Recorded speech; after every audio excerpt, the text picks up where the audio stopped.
여러분 질문 드릴게요. 여러분 주변에 엄청 미운 사람이 있어요, 없어요? 지금 질문 듣자마자 얼른 머릿속에 떠오르는 사람 하나 있죠?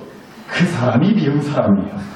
내 편인지 남의 편인지 모르겠는 남편이라고 하는 인간, 또 내 말에 무조건 안 돼, 아내라고 하는 인간, 또 내 배에서 나온 게 맞나 싶을 정도로 이게 자식인지 왼수인지 모르겠다 싶은 아들놈 딸년이 있다고 하실 수도 있죠. 아주 그렇게 꼴보기 싫은 인간, 그렇게 잘난 척 떨어서 사는 인간, 아주 그래서 미워 죽겠는 인간이 있다고 얼른 생각이 나실지 모르겠어요. 자, 근데 여러분, 목사인 저도, 지금 여러분이 보고 계시는 목사인 저도 미운 사람이 있을까요, 없을까요? 네, 있어요. 근데 혹시라도 이렇게 생각하시면 안 돼요. 혹시 내 얘기하는 거 아니에요? 하고 또 시험 되시면 안 됩니다. 여러분 중에 어떻게 미운 사람이 있을 수가 있겠어요? 감히요? 어떻게, 말도 안 되는 소리죠. 이렇게나 예쁘시고 잘생기시고 멋지시고 아름다우시고 사랑스러우신데, 그쵸? 아멘? 네, 설교 초장부터 오늘도 하트 뿜뿜 애교 좀 떨었으니까 끝까지 잘 좀 부탁드리겠습니다. 네, 여러분, 근데 진짜로 그래요? 저도 솔직히 미운 사람이 있어요. 마음에 안 든다 싶은 사람이 있다고. 다시 말씀드리지만 여러분 중에는 절대 없습니다. 저기 어디 아프리카에 있어요. 감히 누구라고 상상하시면 또 안 되니까 제가 싫어하는 사람이 저기 어디 아프리카 어디 나라에 있다고 해볼게요. 그래서 제가 지난 한 주 동안 정말 그 사람을 누구보다 열심히 묵상하면서 밤낮 할 것 없이 이렇게 그 사람을 위해서 기도를 했다고 해보자고요. 하나님, 아프리카 어디에 사는 그 미워 죽겠는 인간을 위해서 제가 정말로 간절히 기도를 합니다. 하루빨리 데려가 주시옵소서. 가뜩이나 더운 나라 그냥 성령의 불로 뜨겁게 지져주셔가지고 아주 그냥 지구에서 사라져버리도록 당장 데려가 주시옵소서. 절대로 목사로서 할 기도는 아닌 줄은 알지만 정말 꼴보기 싫을 정도로 미워 죽겠는 그 인간이랑 같은 지구 하늘 아래 사는 것 자체가 정말 치가 떨릴 만큼 싫다고 해가지고 제가 그런 저주 섞인 기도를 지난 일주일 동안 매일같이 밤낮으로 했다고 해보자고요. 자, 제가 정말 그렇게 기도를 했어요. 그렇다고 하면 그 인간 정말로 이제는 지구에서 사라져 버렸을까요? 초상 치렀을까요? 아니라고요? 제가 일주일 동안이나 그렇게 밤낮으로 기도했다니까요. 사라졌을까요? 아니에요? 보세요. 이렇게 의심의 영이 가득하니까 여러분 기도를 해도 응답이 가시간 거 아니에요? 제가 일주일 동안 목사가 일주일 동안이나 기도했다니까. 그럼 진작에 입간하고 발이 끝나지 않았겠어요? 그래도 여러분 표정이 지금 의심의 영이 너무 가득한데. 근데 여러분 알아요. 저도 참 제가 실은 말 같지도 않은 소리를 했어요. 근데 제가 하고 싶은 얘기가, 진짜 하고 싶은 얘기는 뭐냐면요, 그러니까 이런 것 같아요. 내가 원한다고 해서, 혹은 내가 원한다고 해서 그 사람 혹은 그 일이, 그 문제가, 그 고난이 사라진다 안 사라진다? 안 사라진다는 거예요. 설령 내가 정말로 간절히 그게 사라지기를, 더는 나를 괴롭히고 힘들게 하지 않도록 제발 내 인생에서 사라지기를, 제발 좀 꺼져주기를 간절히 기도를 했음에도 불구하고 그 사람이, 그 문제가 사라지지가 않는다는 거예요. 여러분 오늘도 야곱 이야기를 좀 함께 해보려고 하는데요. 야곱한테도 어쩌면, 야곱이라고 하는 사람한테도 어쩌면 그런 정말로 사라졌으면 좋겠다고 싶은 생각이 드는 사람이, 그 정도로 미워 죽겠는 사람이 제발 자기 인생에서 없어졌으면 좋겠다는 생각이 드는 그런 사람이 야곱에게 있었다면 아마도 이 사람이지 않았을까 싶더라고요. 바로 외삼촌 라반이라고 하는 사람이었어요. 제가 며칠 전에 수요 저녁 예배 때도 야곱 이야기를 가지고 설교를 했어요. 요 몇 주 제가 야곱 이야기를 좀 하고 있는데, 아마 우리 야곱 형님이 천국에서 지가 가려니까 그만 좀 해라고 자기 얘기를 그렇게 뭐라 하실지 모르겠지만 오늘도 하려고 해요. 여러분, 여러 번 말씀을 드렸으니까 이제는 좀 기억하실 거라고 생각합니다. 야곱이요, 자기 형이 받았어야 될 그 축복 기도를 중간에서 가로채서 자기가 대신 받아버렸다고요. 그래서 형한테 팬통 미움을 사가지고 죽임을 당할 것 같으니까 야곱이 라반이라고 하는 자기 외삼촌네 집으로 도망을 갔다고 했잖아요. 그런데 그리고 나서 이 외삼촌네 집에서 산 세월이 무려 20년이나 됐다고 해요. 뭐 하면서요? 그 집 일을 해주면서요. 자기 외삼촌네 집에서 얹혀 살면서 그 집 일을 좀 도와주고 살 수 있는 거죠. 잘 수 있는 방, 먹을 거 다 내주는데, 한마디로 숙식을 다 해결해 주는데, 아무리 염치가 없고 눈치가 없어도 그냥 놀고 먹기는 좀 그렇잖아요. 뭐라도 좀 일을 당연히 거둬야 되지 않겠어요? 근데 여러분, 아무리 그렇다고 할지라도요, 한 20년을 자기 밑에서 일을 했으면, 그래도 아무리 조카, 외삼촌, 지간이지만, 사이지만, 그래도 일을 한 만큼의 수고비를 어느 정도, 월급을 어느 정도는 그래도 챙겨줘야 되지 않겠냐고. 야곱이 그냥 조카로만 있는 것도 아니고 외삼촌의 두 딸이랑 결혼도 했단 말이에요. 그러니까 야곱이 한 가정의 가장이었단 말이죠. 그러니까 어느 정도 그래도 돈벌이가 어느 정도는 있어야 되지 않았겠냐는 거예요. 그런데 한번 보자고요. 이제 야곱이 외삼촌네 집에서 산 지 한 14년쯤 됐을 때요. 외삼촌한테 야곱이 이렇게 말을 해요. 나 이제 도로 고향 땅으로 돌아가간다. 그랬더니요, 외삼촌이 야곱한테 이렇게 말을 했어요. 창세기 30장 28절. 또 이르되 너의 품삯을 정해라. 내가 그것을 주리라. 라고 외삼촌이 말을 했다는 거예요. 근데 여러분, 다시 말씀드려요. 이게 뭐 한 달 정도 일하고 나서 야, 그래 월급 얼마나 주면 될까나? 라고 지금 말을 한 게 아니에요. 무려 14년이나 지나고 나서 한 얘기라고요. 14년 지나서 이 얘기를 했다는 건 다시 말하면 뭐예요? 14년 동안 그동안은 그러면 품삯을 챙겨줬다 안 챙겨줬다? 안 챙겨줬다는 얘기예요. 그래서 야곱이 막 외삼촌한테 하소연을 하기 시작했어요. 30장 29절. 야곱이 외삼촌에게 이르되 내가 어떻게 외삼촌을 섬겼는지 어떻게 외삼촌의 가축을 쳤는지 외삼촌이 아시나이다. 승질 내면서 하는 얘기예요. 그리고 31장 40절. 내가 이와 같이 낮에는 더위와 밤에는 추위를 부르쓰고 눈붙일 겨를도 없이 지냈나이다. 라고 했다고요. 속된 말로다가 진짜로 이 외삼촌 밑에서 개같이 고생하면서 살았지 않았습니까? 외삼촌! 이렇게 얘기를 한 거예요. 그런데 31장 7절을 또 마지막으로 보시면 그대들의 아버지가 외삼촌 라반을 말하는 거예요. 외삼촌이 나를 속여 품삯을 10번이나 변경하였느니라. 라고 나와요. 내가 그렇게 개고생을 했는데 외삼촌 밑에서 내 장인어른이 외삼촌이 나를 속여먹어서 얼마나 돈을 빼돌린지 아냐고. 정산되면 돈 들어오면 월급 챙겨주겠다고 해놓고 제대로 챙겨준 적이 몇 번이나 있는지 아냐고. 야곱이 외삼촌 밑에서 일을 하면서 속에 담아놨던 얘기를 쏟아낸 거라고요. 가뜩이나 여러분 야곱은요 거래, 계산 이런 거 철저한 사람이었는데 완전 그냥 외삼촌한테 속된 말로다가 호구 잡혀가지고요 14년 총 합쳐 20년의 세월을 그냥 미련 천치마냥 남 좋은 일만 하고 산 것 같은 그런 분노 화딱지나는 마음이 야곱 안에 가득했다는 얘기예요. 여러분 만약이라고 했어요. 정말 만약이에요. 여러분 남편이나 혹은 여러분 아들이 노름하는 거예요. 도박하는 거에 빠졌다고 한번 해보죠. 말단지라도 뒷골이 땡기고 쥐 소리가 저도 나오시겠죠. 만약에 그냥 그렇다고 상상을 해보실게요. 내 남편이, 내 아들이 도박에 빠졌다. 여러분, 그럼 기분이 좋을 것 같으세요? 안 좋을 것 같으세요? 안 좋죠. 이거 지금 질문이라고 한다냐? 그렇죠? 당연히 기분이 안 좋죠. 뭐 말해 뭐예요? 근데 이 인간이, 이놈이 나무르게 어떻게 손을 대가지고요 집안 돈 1000만 원을 가지고 노름을 하러 간 거예요. 기분이 좋을 것 같으세요? 안 좋을 것 같으세요? 야, 오늘 내 승길 돋굴라고 날도 볶아 죽겠구만. 그냥 승길 돋굴라고 그렇지. 목사님이 요즘 뭔 이상한 소리 한다냐? 확실히 꼬매버려 쓰겠다고 하실지도 모를 정도로 너무나도 안 좋은 얘기죠. 만약이라고도 그랬다가 만약이라고 상상도 하기 싫다고 하는 마음이 드실 거예요. 근데 여러분 다시 질문이요. 그렇게 집안 돈 1000만 원을 가지고 가서 노름을 하고 왔는데 그 1000만 원으로 10억을 따서 집에 들어왔다. 자, 기분이 좋을 것 같으세요? 안 좋을 것 같으세요? 좋아요. 좀 표정이 달라지셨어요. 저 표정 완전히 달라지셨어요. 거의 지금 무슨 기도 응답받은 표정들이세요. 하나님 정말로 살아계시다고 할렐루야라고 얼굴이 확 피신 것 같아요. 근데 거기다가 아직 끝이 아니에요. 그 10억 중에 1억을 나한테 11조를 했다. 기분이 어떨 것 같으세요? 표정들이 거의 지금 무슨 여기 천국이에요 지금. 할렐루야 할렐루야. 상상만 해도 그냥 은혜 충만이시지 않아요?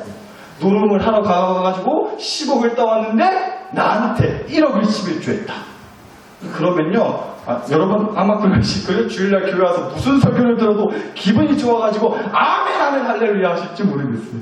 솔직히 저도 그래요. 그러면요 좋죠. 너무 좋지 않겠어요? 근데 여러분, 잘 한번 생각해 보자고요. 그게 진짜로 좋아할 만한 일인지. 왜냐고요? 초치는 소리 하지 말라고요? 여러분, 근데 잘 생각해 보세요. 정말로 마냥 좋아할 만한 일은 아니라고요. 왜냐면요, 이제 노름의 맛을 알아버렸잖아요.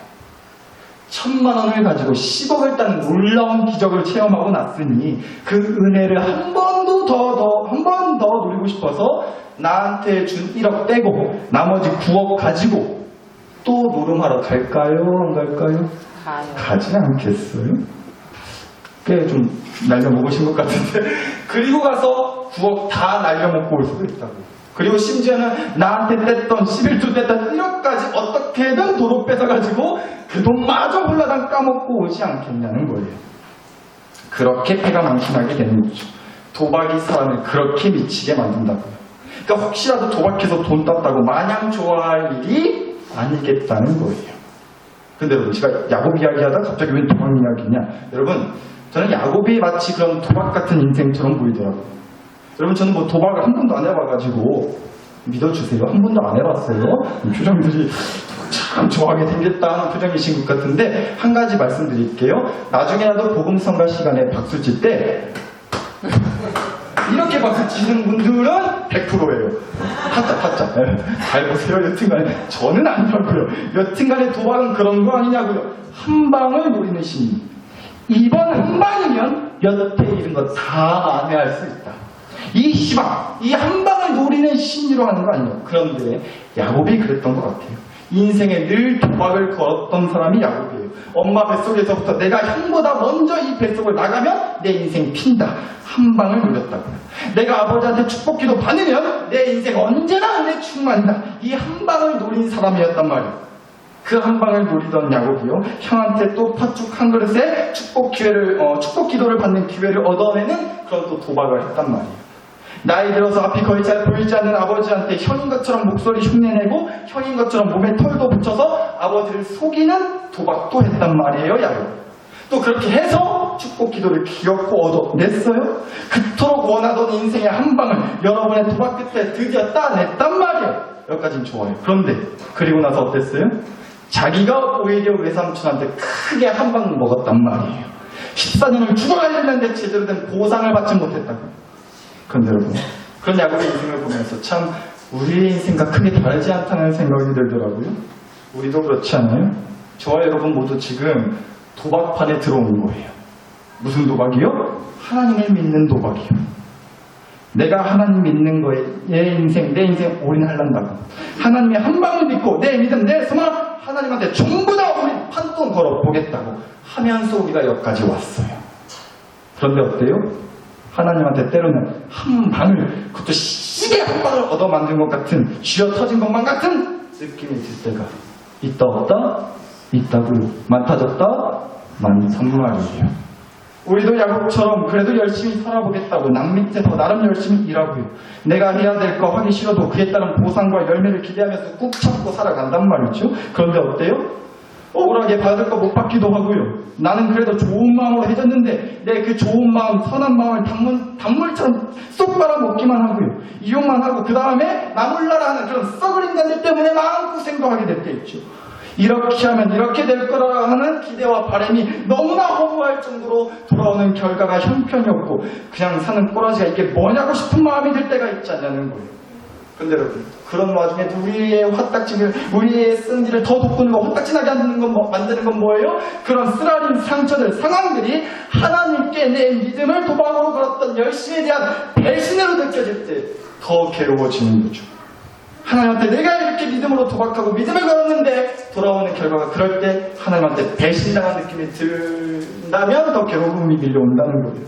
여러분, 사실 우리가 하나님을 향한 믿음의 도박판에 처음 들어왔을 때 그때 그렇게 믿음을 걸겠다고 했던 진짜 솔직한 이유는 이거지 않았어요? 하나님이 나를 사랑하신다면서요. 하나님이 나를 사랑하신다고 하니까, 하나님이 나와 함께 해주시겠다고 하니까, 하나님이 나를 책임져 주겠다고 하셨으니까 우리가 거기에 혹해가지고 그런 하나님께 나는 내 믿음 올인하겠다, 내 소망을 전부 걸겠다고 우리 그렇게 시작하지 않았나요?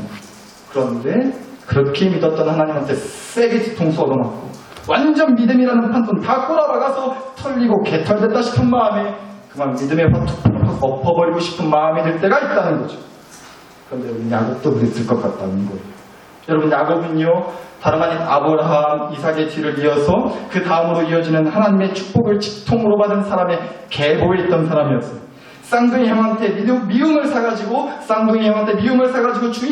죽임을 당할까 싶어 외삼촌네 집으로 도망가던 밤에 꿈에서 만났던 하나님은 분명 야곱에게 이렇게 약속하셨단 말이에요. 창세기 28장 13절에서 15절. 여호와께서 그 위에 서서 이르시되 나는 여호와니 너의 할아버지 아브라함의 하나님이요 이삭의 하나님이라. 네가 누워있는 땅을 내가 너의 자손에게 주리니 너의 자손이 땅의 티끌같이 되어 네가 서쪽과 동쪽과 북쪽과 남쪽으로 퍼져나갈지며 땅의 모든 족속이 너와 너의 자손으로 말미암아 복을 받으리라. 내가 야곱 너와 함께 있어 네가 어디로 가든지 너를 지키며 너를 이끌어 이 땅으로 돌아오게 할지라. 내가 너에게 허락한 것을 다 이루기까지 야곱 너를 떠나지 아니하리라 하시니라.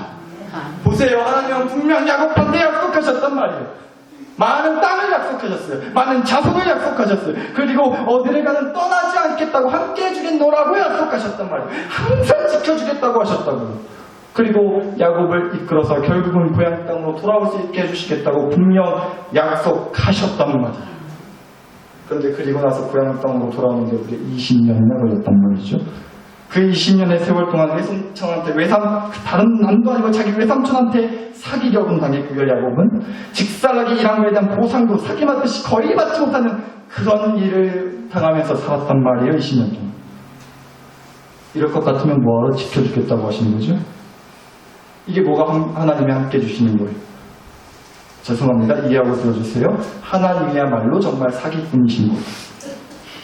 사람 혹하게 하는 믿음 어쩌고 저쩌고 축복 어쩌고 저쩌고 해서 꼬셔놓고 이 상황이 전혀 은혜롭게 은혜롭지 않게 흘러가도록 내버려 두시면 이게 사기지 뭐가 사기냐? 그렇지 않으세요? 제가 총대 메고 말씀드릴게요. 하나님 사기꾼이에요. 이러면 하나님 사기꾼이신 거라고요. 근데 여러분 제가 이렇게도 강하게 세게 말씀드리는 이유가 있어요. 여기서 끝이 아니에요. 하나님 앞에 더 승진될 수밖에 없는 이유가 또 있어요. 여러분 이런 말 하잖아요. 사돈이 땅을 사면 내 배가 어쩐다고요? 배가 불러요? 아니죠. 배가 많이 아파보신 경험이 있는데 느껴지세요? 사돈이 땅을 사면 내 배가 아프다고. 사돈이 땅을 사면 배가 아파요. 그런데 야곱이 딱 그런 질투의 마음이 느껴졌을 것 같아요. 창세기 30장 30절 드리겠습니다. 내가 오기 전에는 외삼촌의 소유가 적더니 내가 온 이후로 외삼촌의 집이 번성하여 때를 이루었으니 내 발이 이르는 곳마다 여호와께서 외삼촌에게 복을 주셨나이다. 그러나 나는 언제나 내 집을 세우리까. 야곱이 한 얘기예요. 그리고 30장 27절을 함께 보시면 라반이 야곱에게 이르되 여호와께서 야곱 너로 말미암아 내게 복 주신 줄을 내가 깨달았노라고 했어요. 이게 뭔 얘기냐? 그러니까 야곱이요 외삼촌네 집에 와서 이제 살기 전까지는 외삼촌네 집이 그렇게까지 막 잘 살고 그러지는 않았던 것 같아요. 근데 야곱이 이제 들어와서부터는 야곱이 밑에서 일을 도와주고 같이 지내게 되면서부터는 외삼촌네 집이 잘 살게 됐다는 얘기예요. 근데 여러분 뭐 이럴 수 있어요. 뭐 조카가 외삼촌네 집에서 살면서 일 도와주고 그래서 이제 외삼촌네 집안 형편이 피게 된 거 뭐 그렇게까지 배를 한다냐 할 수도 있겠지만 말씀을 한번 잘 보시라고. 여러분 앞서도 말씀드렸지만 하나님한테 직통으로 축복 기도받은 하나님한테 직통으로 축복받은 사람은 누구였어요? 야곱이었단 말이에요. 그러면 여러분 생각해보세요. 복을 받았다는 간증을 하더라도 누가 하는 게 맞는 거냐? 야곱이 해야 맞는 거 아니에요? 그런데 보세요. 하나님께 복을 받았다는 간증을 외삼촌 라반이 하고 있다고. 여호와께서 너로 말미암아 내게 복 주신 줄을 내가 깨달았노니. 이러니 야곱 배가 안 아플 수가 있겠냐는 거예요. 그래서 말씀에서도 야곱이 이랬잖아요. 여호와께서 외삼촌에게 복을 주셨나요? 그러나 나는 언제나 내 집을 세우리니까. 아니 외삼촌이 하나님한테서 복 받는 건 내가 알겠는데 그건 그거고 나는요 내 집장만의 꿈을 나는 언제 이룰 수 있는 건데요? 나는 왜 복받았다는 간증을 못하고 있는 건데? 나는 왜 복받았다는 간증을 할 게 없는 거냐고. 외삼촌한테 하는 얘기지만 실은 하나님한테 따지는 소리처럼 저는 보이더라고요. 여러분 만약에 제가 이렇게 지금처럼 이렇게 교회에서 예배 시간에 목사로서 하나님의 말씀을 가지고 지금처럼 이렇게 설교를 하고 있는 게 이상한 거예요? 안 이상한 거예요? 헷갈리세요? 제가 여러분한테 이렇게 이제 성경 말씀을 가지고 설교를 하는 게 목사로서 이상한 건가요? 안 이상한 건가요? 안 이상한, 뭐 문제될 거 없죠? 문제됐나요? 그럼 제가 지금 설교 끝낼게요. 설교 끝낸다니까 문제된다고 하지 마시고. 네, 그런 건 아니잖아요. 제가 교회에서 예배 시간에 목사로서 설교하는 건 이상한 게 아니죠. 문제될 것도 아니에요. 그런데 제가 교회가 아니라 교회 밖에서 고창 읍내에서 교회도 다니지 않는 사람을 붙잡고서는 목사로서 설교를 한다면 이상한 거예요? 안 이상한 거예요? 맞춘다고 선물 드리는 거 아니니까 그냥 한번 찍어보세요. 제가 교회를 다니지 않는 사람을 붙잡고서 하나님 믿읍시다. 하나님 믿으세요. 성경 말씀에 어쩌고 이렇게 설교하는 게 이상한 거예요? 안 이상한 거예요? 안 이상한 거죠. 아니 사실 이상할 건 아니죠. 불법인가요? 범죄 저지르는 건 아니잖아요. 문제될 건 없다는 거예요. 근데 어때요? 만약에 제가 길을 지나가다가 생판 처음 보는 사람, 그 사람도 저를 모르고 저도 그 사람을 몰라요. 그렇게 생판 처음 보는 사람한테 제가 이렇게 말을 건다면 붙잡고서 하나님 믿으세요, 교회 다니세요, 성경 말씀 어쩌고 그렇게 얘기를 한다면 그 사람이 어떻게 반응을 할까요? 제가 목사 티 내려고 이렇게 십자가 목걸이도 걸고 이렇게 다가가서 목사인 걸 얘기하면서 그렇게 이제 설교를 한다면 아마 그 사람이 단번에 이렇게 생각할지도 모르겠어요. 아니, 선운사 스님이 못으로 십자가 목걸이를 하고 다닌다. 머리 보고 그렇게 착각할지는 모르겠지만 아마도 이렇게 열애하고 반응할 것 같더라고요. 제가 그 사람한테 막 설교하면요, 안 사요 하고 지나갈 거예요. 단번에 뿌리치고 안 들으려고 할 거란 말이죠. 그럼 제가 또 거기서 굽히지 않고 붙잡고서 아니 제가 뭘 팔려는 게 아니고요, 뭘 사시라는 게 아니라 성경 말씀에 이렇게 얘기하면 또 이럴 거예요. 아따 스님 안 산다게요 이러고 지나갈지도 몰라요. 뭔 얘기 하려고 그러냐. 그러니까 여러분, 저와 여러분은 우리는 그래도 좀 한 교회 식구니까 서로 통하는 게 있지 않냐는 거예요. 제가 여러분한테 하나님이 어쩌고 성경 말씀이 어쩌고 저쩌고 하면 우리끼리는 그래도 아하 간혹가다 아멘 이렇게 좀 뭔가 통하는 게 있는데 안 믿는 사람들한테는 하나님이 성경 말씀이 여전히 하는 얘기가 무슨 진짜 그때 말로 귀신 지나가 까먹는 소리처럼 들리지 않겠냐는 거예요. 마찬가지 같다는 거죠. 야곱은 그래도 하나님이랑 통하는 게 있지 않냐고요. 애시당초 하나님이 주시는 그 축복의 소중함과 특별함을 누구보다 야곱은 잘 알고 있었기 때문에 야곱이 그 복을 받으려고 얼마나 노력을 다했어요. 그런데 외삼촌 라반은 어때요? 그렇게까지는 아닌 것 같잖아요. 자기도 인정했잖아요. 내가 야곱 네 덕분에 하나님한테 복 받아가지고 이렇게 우리 집 살림이 폈다. 땡큐다 야곱아. 외삼촌도요, 자기랑 하나님이 통해서 복을 받았다는 게 아니라 야곱이 하나님이랑 통해서 그 야곱 덕분에 자기가 복을 받았다는 걸 인정했단 말이에요. 그게 바로 야곱 속을 더 뒤집고 그냥 질투나는 마음에 배아파 뒤져버리겠다는 생각을 들게 하지 않았겠냐는 거예요. 하나님, 외삼촌은 하나님한테 축복도 안 받았잖아요. 나는 하나님한테 직접적으로 축복의 약속을 받은 사람인데 그러면 복 받았다는 간증을 제가 외삼촌 앞에서 해야 맞는 거 아니냐고요. 하나님, 이게 뭐예요 이게 도대체? 왜 이렇게 된 거예요? 뭐가 문제인 거냐고. 저는 어째서 하나님께 축복을 받았다고 하는 사람인데 자랑스럽게 남들 앞에서 간증할 만한 거리가 이렇게도 없을 수가 있냐고요. 하나님, 이라고 하는 얘기가 야곱에 의해서 튀어나오지 않았겠냐는 거예요. 그러니까 여러분 이렇게 쭉 보니까요, 야곱이 외삼촌네 집에서 밑에서 그렇게 살았던 20년의 세월은요, 그야말로 진짜 아무리 믿음이 충만하고 믿음이 얼마나 대단한 사람인지 몰라도 그런 사람도 끄떡하지 않고 버텨낼 수 있는 시간은 아니었을 것 같아요. 그 믿음이 절로 꼬꾸라질 수밖에 없는 시간들이었겠다는 거예요. 전혀 이해가 되지 않고 퉁퉁 터지는 일들이 너무 많았단 말이에요. 열심히 산 세월에 대한 보상도 없었죠. 정작 복은 외삼촌이 다 받은 것만 같이 느껴졌죠. 하나님의 약속을 붙들고 산 야곱의 인생은 그 앞에서 너무나 초라하게 느껴지지 않았겠냐고요. 근데 여러분 잘 보세요. 야곱이 그런데 이랬다는 거예요. 창세기 30장 31절 32절. 라반이 이르되 내가 무엇으로 너에게 주랴. 야곱이 외삼촌한테 나 돈 좀 챙겨주세요. 외삼촌 죽어라 이랬잖아요 하고 따지니까 외삼촌이 야곱한테 이렇게 말한 거예요. 야, 그럼 내가 너한테 뭘 줄까? 뭘 주냐? 그렇게 물었어요. 그러자 야곱이 이르되 외삼촌께서 내게 아무것도 주시지 않아도 나를 위하여 이 일을 행하신다며 내가 다시 외삼촌의 양떼를 먹이고 지키리이다 라고 했어요. 이게 14년쯤 지났을 때 야곱과 외삼촌이 나눈 대화거든요. 아무것도 안 줘도 돼요, 외삼촌. 근데 이거는 하나 해주세요. 그러면 제가 외삼촌 밑에서 6년 더 일할게요. 이런 얘기예요. 근데 뭐 달라고 했냐? 다음 말씀 보시면 오늘 내가 외삼촌의 양떼에 두루 다니며 그 양 중에 아롱진 것과 점 있는 것과 검은 것을 가려내서 또 염소 중에 점 있는 것과 아롱진 것을 가려내리니 이 같은 것이 내 품삯이 되리이다 라고 했어요. 이게 뭔 얘기냐? 이제 야곱이 외삼촌 밑에서 14년 죽어라 이라고 난 다음에 자기가 그동안 일한 거에 대한 보상을 달라고 했다고 한 얘기라고 했잖아요. 그런데 야곱은 사실 다 알았어요. 외삼촌이 절대로 허락한 인간이 아니라는 거예요. 그래서 어차피 제대로 안 챙겨줄 거란 걸 야곱이 알고 있었던 것 같아요. 왜요? 14년 동안이나 당했으니까요. 그래서 야곱이 이렇게 말을 한 거예요. 외삼촌 입장에서도 좀 내 얘기, 내 소원을 들어줄만 하고 야곱 입장에서도 자기가 그래도 이건 좀 어떻게 해볼 수 있겠다, 이건 할 수 있겠다 싶은 걸 찾아낸 거예요. 그게 무엇이었냐? 외삼촌이 키우는 양이랑 염소들 중에서 아롱진 거, 점이 있는 거, 검은 거, 한마디로요 하자가 있는 양이랑 염소를 말하는 거예요. 막 점 있고 거무튀튀하고 전혀 이게 팔아도 돈이 얼마 안 되고 키워봤자 손해인 그런 양이랑 염소를 추려서 자기한테 달라고 얘기를 했다는 거죠.